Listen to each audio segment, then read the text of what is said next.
你有没有发现这1-2年来，科技公司的财报一个比一个漂亮，股价一个比一个高，但与此同时，你身边的工程师、设计师甚至律师朋友却一个接一个的被毕业。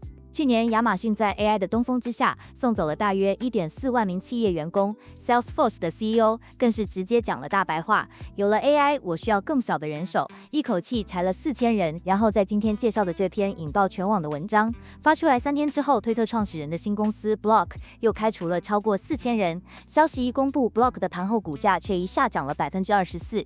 你可能会想，裁掉员工，股价暴涨，这代表什么？它代表着市场在用真金白银告诉你，开除员工的这件事对于公司来说是利多。这到底是一个更好的时代正在来临，还是一场我们所有人都还没准备好的经济灾难？今天我们就来好好聊聊这件事。事情要从今年2月说起，华尔街一家金融研究机构 Citrini Research 发布了一篇长达7000字的故事，标题叫做 The 2028 Global Intelligence Crisis， 翻译成中文就是2028年全球智能危机。这篇故事的写法很特别，作者假装自己身处2028年6月，从站在未来的角度回头看，用事后分析的口吻来描述2026到2028年之间全球经济如何因为 AI 而一步步走向崩盘。作者自己也强调了，这是一个情境模拟的文章，不是预测。但问题是，这个情境模拟逻辑严密到让整个华尔街都睡不着觉。报告上线之后，光在推特上面就冲破了2200万次浏览。文章里面提到的公司股价全部遭殃，有些没被点名的同领域公司跌得更惨。一篇文章就能撼动市场吗？ AI 越强，经济可能崩得越快吗？好，我们先来看悲观派的逻辑，它不一定是对的，但是它的推演非常缜密，而且环环相扣，你需要先看懂了，才有能力判断。过去200年的科技革命有一个规律，就是新技术淘汰旧工作，但同时催生新工作。如果纺织工失业了，可以去做设计；人力车夫消失了，可以去当汽车维修师。每一次被替代的都是体力，而人类还有脑力这个退路。但这一次不一样 ，AI 替代的不是手脚，而是大脑。报告里描述了一个概念，叫做人类智慧替代螺旋 The Intelligence Displacement Spiral。 它是这样运作的：首先，当 AI 能力提升，接着企业发现可以用更少的人做更多的事，结果裁掉高薪白领，省下来的钱投入更多 AI 算力，然后 AI 变得更强，企业再继续裁更多人。重点来了，这个循环没有自然的刹车机制。传统的经济衰退是有刹车的，盖太多房子建设就会放缓，库存太多就会去减少库存。衰退的原因本身就包含了复苏的种子，但 AI 这个循环不一样，它不是景气循环，它是结构性替代。每一季 AI 都变得更强更便宜，这意味着每一季裁员的理由都更充分。而且这里面有一个特别反直觉的地方，你可能会以为员工如果没工作，导致整体消费变差了，企业就不会再砸钱买 AI 了吧？答案是不会，因为企业的 AI 投资不是额外的资本支出，而是人资成本的替代。以前也许会花个1亿元去养员工，然后用500万买 AI， 而现在花7000万养员工，2000万买 AI。AI 预算翻了好几倍，但公司总支出反而变少了，所以你会看到一个非常荒诞的景象。NVIDIA 还在创营收纪录，台积电产能利用率还在95%以上，超级云端商每季还在砸1500到2000亿美元盖资料中心，但实体经济的消费却在萎缩，这就带出了报告里的另一个核心概念。幽灵 GDP， 它的意思就是账面上的国家产出一直在增长 ，GDP 数字很好看，但这些产出从来没有流入你我的口袋。北达科他州一个 GPU 能厂的产出可以顶得上曼哈顿中城1万个白领，但那个 GPU 能厂不喝星巴克，不买车，不付房贷。如果你问 AI 机器每年花多少钱在随机消费品上，答案是0。在 AI 的鬼故事里，这个问题为什么特别致命？因为美国经济有70%靠消费驱动，而白领阶层占了全美1半以上的就业岗位，更贡献了大约75%的非必需品消费支出，这是整个经济的基本盘。报告里还提到一个数据非常惊悚，他说白领就业率只要下降2%，全美的可自由支配消费就会暴跌3%到4%，有明显的放大效应。更麻烦的是，白领不像蓝领那样立竿见影的穷，他们有存款当缓冲，他们可以撑个好几个月，看起来一切正常。等到数据真的反映出问题的时候，一切都糟了。如果只是消费萎缩，问题或许还能控制，但故事中进一步指向了金融系统。美国的住宅抵押贷款市场大约有13兆美元，整个房贷体系的核心假设是什么呢？就是借款人在未来30年会维持大致相同的收入水准。2008年金融海啸的问题是贷款品质烂，借款人就算是一只狗也能贷到款，普通演员一人买5套房。但作者这篇报告描述的2028年场景完全不同，贷款品质无可挑剔，780的信用分数，20%的头期款，稳定的收入证明等等。这些借款人在签约那天是高品质的好客户，只是签完之后世界变了。一个年薪18万美元的产品经理，他的工作被 AI 以每月200美元的成本取代了。他背着几百万的房贷，一夜之间从优质资产变成了坏账候选人。故事里面，一位前 Salesforce 的产品经理失业半年后去开 Uber， 收入从18万降到4.5万。而这不是个案，而是把这个故事乘以几十万人。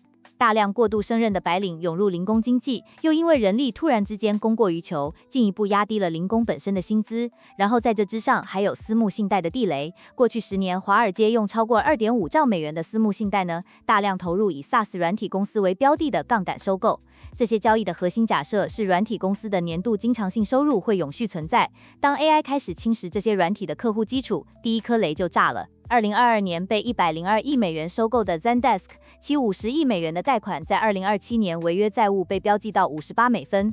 而最让人不安的是，这些私募信贷的永久资本底层其实是美国普通家庭的年金储蓄。所谓的金融精英搞出来的复杂结构其风险最终还是落在了一般老百姓身上。故事里形容这整个系统是一条漫长的压注在白领生产力增长上的骨牌链。联准会主席在文中的那场紧急会议上也用了这个词。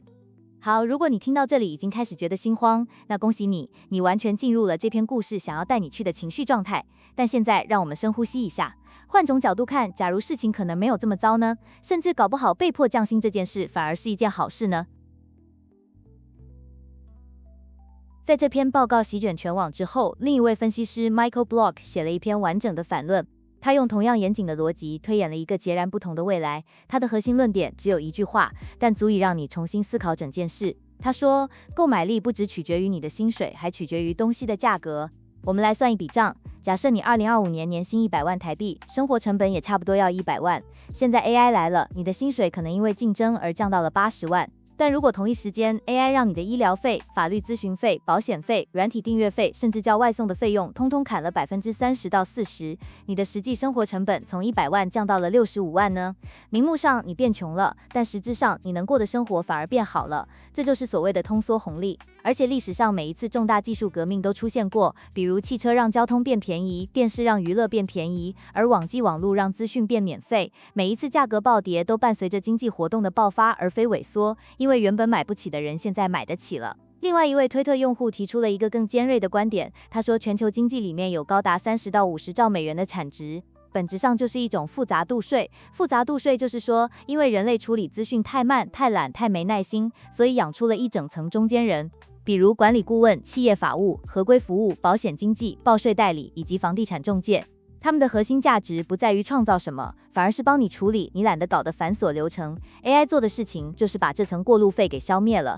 说到旅游平台，你会发现 AI 代理自己组行程比任何平台都快又便宜。那么保险续约呢？其实 AI 每年自动帮你重新比价，让保险公司再也没办法靠你懒得换约来多赚15到20%。而房地产中介呢，当 AI 能瞬间调出所有交易数据，5%到6%的佣金立刻被压缩到1%以下。所以从这个视角来看， GDP 下降了吗？不是吧，是那些虚胖的中介租金消失了，生产能力还在，只是经济变诚实了。而且 Michael Block 还拿出了一个很有说服力的例子，当 DoorDash 的抽成被 AI 压下去之后，餐厅赚得更多了，消费者付得更少了，连外送员都因为不用被抽走40%的佣金而收入提高了，财富从收租的人转移到了真正做事与真正消费的人手上。但在那篇故事的留言区里，有一个很重要的但书。一位自称在 Max7 的云端与 AI 部门工作的工程师写了一段极其冷静也极其有价值的长评。他说 AI 在软体工程中的实际表现远不如当前的炒作。他解释了一个关键概念，能力部署落差 Capability Deployment Gap。意思是 AI 在实验室里，在 demo 影片里能做到的事，跟它在真实企业环境里能做到的事，中间隔着一道巨大的鸿沟。他指出了几个现实的摩擦力。首先，企业的祖传程式码是个深渊，真实世界的软体是10几年的技术债堆出来的，里面藏着无数次踩坑踩出来的边缘案例处理。你把一个再聪明的 AI 丢进去，它不知道为什么这段程式码写成这样，就像你空降一个天才到一家公司，不跟他解释前因后果，他一定会搞砸。第二，品质问题还很严重。Google 的 Dora 研究显示 ，AI 确实让开发速度变快了，但品质依然是巨大的隐患。AI 写出来的程式码在实验环境能跑，但在有几百万用户的系统里，一个 bug 的修复成本可能是发现成本的几十倍。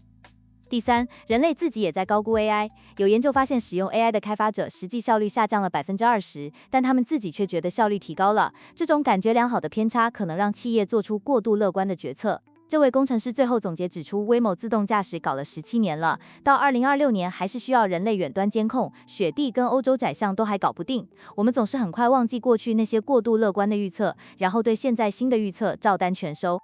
所以结论是什么呢？Citrini Research 故事中描述的情况，说不定不会在明天降临。现实中的 AI 取代是一场渐进式的持久战，这为我们所有人争取到了宝贵的时间窗口，但这个窗口不会永远敞开。好的，故事讲完了，反论也听了，现在进入最重要的部分，一个普通人到底该做什么？如果你的工作本质是单纯的接收资讯，然后按着规则处理，接着输出结果，而且不涉及复杂的人际互动或实体操作，那你的风险是最高的。那么什么样的能力在中期内相对安全呢？也许是需要双手，需要临场应变，需要负责的工作，像是水电师傅、现场工地管理、医疗护理等等，这些需要在混乱的真实世界里做判断的角色，是 AI 短期内最难攻克的。一个做居家装修的专案经理 ，AI 可以搞定报价、材料比价、3D 渲染以及排程，但谁去现场安抚暴跳如雷的客户？谁处理包商临时放鸽子的状况？谁为这个案子的最终成败负责？对吧？在未来收入可能向下波动的风险期当中，也最好避免把大部分收入绑在30年的极限房贷上。把紧急预备金从3到6个月扩大到9到12个月，因为白领的再就业时间正在拉长，而且新工作的薪资很可能大幅低于前一份。在所有悲观与乐观的推演中，有一件事两边都同意，就是 AI 让创业的门槛降到了历史最低。Michael Bloch 在他的乐观推演里提到，2027年美国新创企业申请数量达到720万件，打破了历史记录。而这些新创企业的大多数是被裁掉的专业人士，用 AI 工具自己搞出来的。他举了一个具体的例子。那位从 Salesforce 被裁掉的产品经理，在悲观版本的故事里去开 Uber 了，但在乐观版本里，他花了3个礼拜，用 AI 打造了一个针对小型医疗诊所的合规工具。这是他前东家永远不会去做的一个利基市场，因为客单价太小，为此养个业务团队其实不太划算。结果4个月内就有了200多个付费客户，8个月内收入超过了他以前的年薪。以前创业需要资金、团队、办公室，现在你需要的是一台笔电、1张信用卡的 AI 推论成本，以及你对某个领域的深度理解。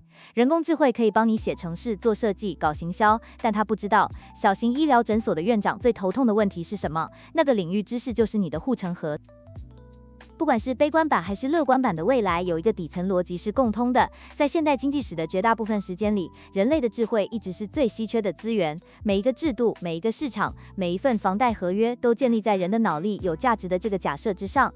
现在这个假设正在被动摇，这不代表人类没有价值了，也许正好相反。当计算逻辑效率变得垂手可得的时候，真正稀缺的东西反而浮出水面了，就是你的判断力、你的审美、你的同理心，你在混乱情境下安抚人心的能力。AI 可以把蛋白质折叠算得比所有人类学者加起来都好，但它不是全能的，它做不到因为看见小鸟飞翔而灵机一动，发明出飞机机翼的构造，这是一种横跨不同领域的联想技能。所以回到今天的核心问题，2028年到底是大萧条还是大繁荣？老实说，最可能发生的其实是2种情况混合进行。一开始一定有阵痛，而且不会太轻。一批白领会被迫转型，社会会经历一段很不舒服的震荡期，但即便这样，也不代表你可以什么都不做。你可以用 AI 放大你的不可替代性，建立反脆弱的财务结构，保持认知的灵活性，然后参与集体行动，去推动制度的调试。好，今天的影片就到这里，这个话题真的太大了，我相信每个人看完都会有不同的想法。你觉得 AI 会让你的工作消失吗？你已经开始做什么准备了？欢迎在下面留言跟我交流。如果觉得这支影片对你有帮助，请分享给你身边还没意识到这件事的朋友。这里是学本心，我们下次见。以上言论不构成任何投资建议，在任何投资之前，请谨慎评估相关风险。